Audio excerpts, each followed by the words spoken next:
Hello everyone, আমি অপরাজিতা। আমার নতুন একটি ব্লগে আপনাদের অনেক অনেক ওয়েলকাম জানাচ্ছি।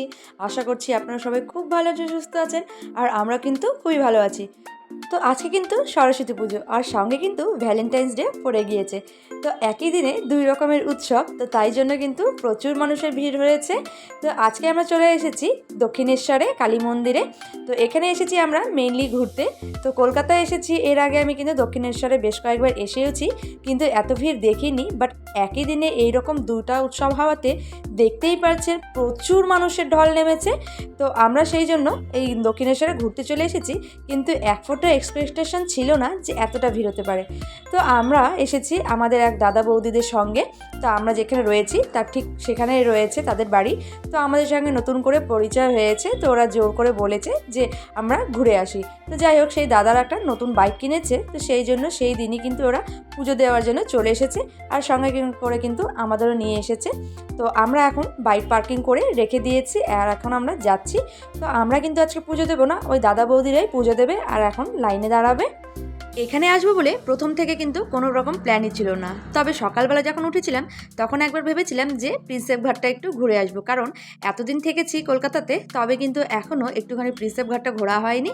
তো সেই জন্য ভেবেছি একটুখানি যাব, তবে কিছু কারণের জন্য যেতে পারিনি। তো আমি কিন্তু খেয়ে দিয়ে রেস্ট নিচ্ছিলামই।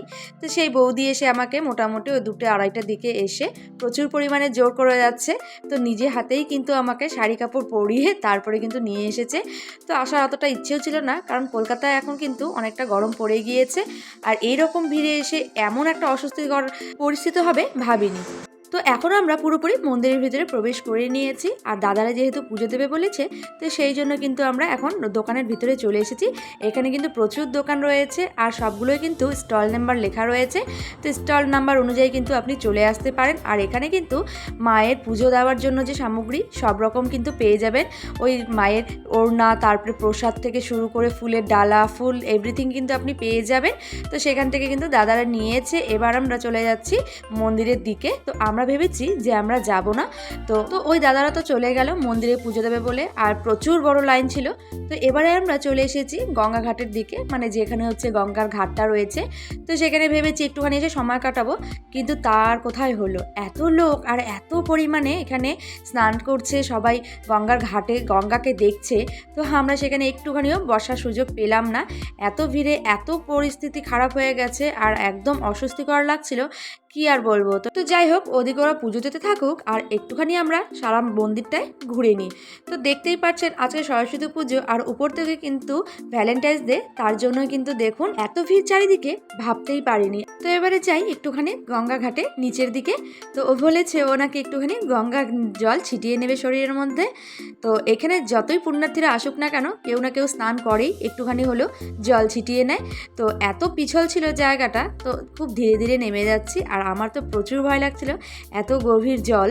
আর একজনকে তো দেখছি কত দূরে গিয়ে স্নান করছে, তার তো কোনো ভয়ই লাগছে না।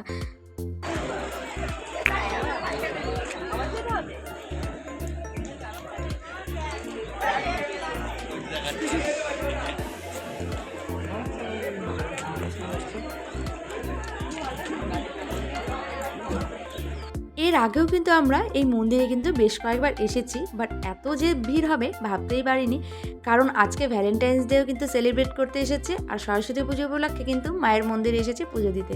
তো আমি কিন্তু ভাবিনি যে সরস্বতী পুজোর দিনেও কালী মন্দিরে যে সবাই পুজো দিতে আসবে।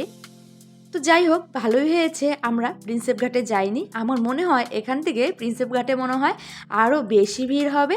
তো যাই হোক, দেখতেই পাচ্ছেন ওইদিকে কত বড় লম্বা লাইন।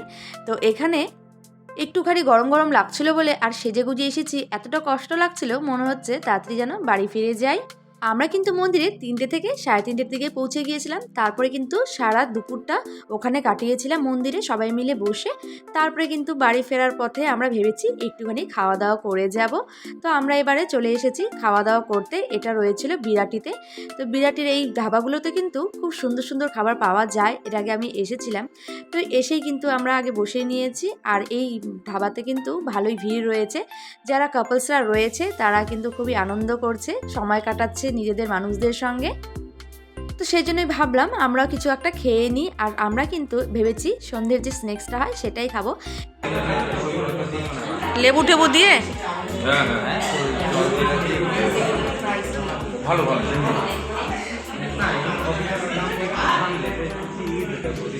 তো এখানে আমরা মেনু কার্ড নিয়ে নিয়েছি আর দেখছি কোনটা খাওয়া যায়। তো এ বলছে ওটা খাবো, ও বলছে ওটা খাবো, এই করতে করতে অনেকটা সময় পেরিয়ে গেছে। তো আমি বলেছি তোমরাই এই ডিসিশনটা নাও, আমি বরং একটুখানি রেস্ট নিই, কারণ আমার না একদম ভালো লাগছিল না। তো ভালোই হয়েছে, হালকা রকমের খাবার খাওয়া হবে। ওই যে ধরুন পনির পাকোড়া আর হচ্ছে চিকেন পাকোড়া, আর সঙ্গে কিন্তু অনেক কিছু রয়েছিল। তো এইগুলোই কিন্তু আমরা সন্ধ্যের সময় খাবো, বেশি কিছু একটা খাবো না। তো যাই হোক, আজকে আমাদের ভ্যালেন্টাইন্স ডে আর সরস্বতী পুজোটা কিন্তু খুবই ভালো কেটেছে। এতটা এক্সপেকটেশন করতেই পারিনি যে এতটা আনন্দ হবে। তো এই ঢাবাতে মোটামুটি ভিড় থাকায় আমাদের কিন্তু খাবার অর্ডারটা একটু দেরি করে এসেছে। তো যাই হোক, খাবার আমাদের এসে গেছে, এবার আমরা যে যার মতন সার্ভ করে নিচ্ছি। দুপুরবেলায় একটুখানি বেশি খাবার খাওয়া হয়ে গেছে, তো সেই জন্য আমি একটুখানি নিয়েছি। তো আমাদের চিকেন পকোড়া খেতে খেতে চলে এসেছে আমাদের পনির পকোড়া, আর সঙ্গে কিন্তু অবশ্যই আমি নিয়েছিলাম মশলা কোল্ড ড্রিঙ্কস, আর ওরা নিয়েছিল কফি। কিন্তু আমি চা কফি কিন্তু একদমই খেতে ভালোবাসি না, আর এই মশলা টাইপের কোল্ড ড্রিঙ্কস কিন্তু আমার ভীষণ ভালো লাগে।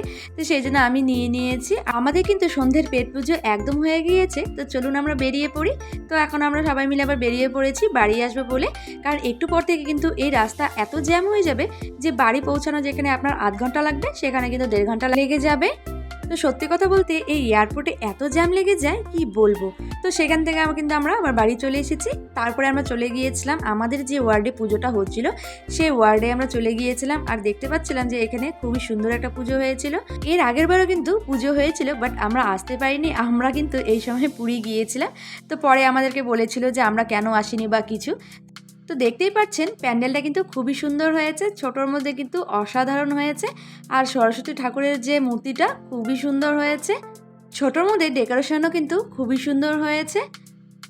সকালে কিন্তু এখানেই আমাদের অঞ্জলি দেওয়ার কথা ছিল, কিন্তু কখন হয়ে গেছে বুঝতেই পারিনি, এসে দেখছি অঞ্জলি দেওয়া হয়ে গেছে। তো যাই হোক, মন খারাপ করে আবার বাড়ি চলে গিয়েছে। তো এইবারে চলে এসেছি আরও একটা পুজো প্যান্ডেলে। এই প্যান্ডেলটা আমাদের যে গলিটা রয়েছে তার উল্টো পাশেই ছিল। তো এইরকম সরস্বতী পুজোর প্যান্ডেল যে হয় আমি সত্যি কথা ফার্স্ট টাইমই দেখলাম। এত বড় করে সরস্বতী পুজো কোথাও হয়তো দেখিইনি। এই প্যান্ডেলের থিম কিন্তু খুবই সুন্দর করেছে। দুর্গাপুজোতে যেমন প্রত্যেকটা প্যান্ডেলের থিম করে পুজো হয়, তো এখানেও কিন্তু হয়েছে। তো সরস্বতী পুজোতেও যে থিম দিয়ে পুজো হয় এটা কিন্তু এখানেই আমি ফার্স্ট টাইম দেখলাম। তো এই প্যান্ডেলটা কিন্তু খুবই সুন্দর হয়েছে, চারিদিকে দেখতেই পাচ্ছেন কত সুন্দর ডেকোরেশন করে। তো মোটামুটি ভালোই মানুষের ভিড় জমেছিল এখানে। প্রথমে কিন্তু আসতে চাইনি, যে অনেকক্ষণ ঘোরাফেরা করার পর কিন্তু টায়ার্ড হয়ে গিয়েছিলাম, তাও ভাবলাম একবার কিন্তু গিয়ে দেখেই আসা যায়। তো চলুন আজকের ব্লগটা এখানেই শেষ করছি। আপনাদের সরস্বতী পুজো আর ভ্যালেন্টাইন্স ডে কেমন কাটলো অবশ্যই কমেন্টের মাধ্যমে জানাবেন। চ্যানেলটাকে অবশ্যই সাবস্ক্রাইব করে দেবেন। টাটা।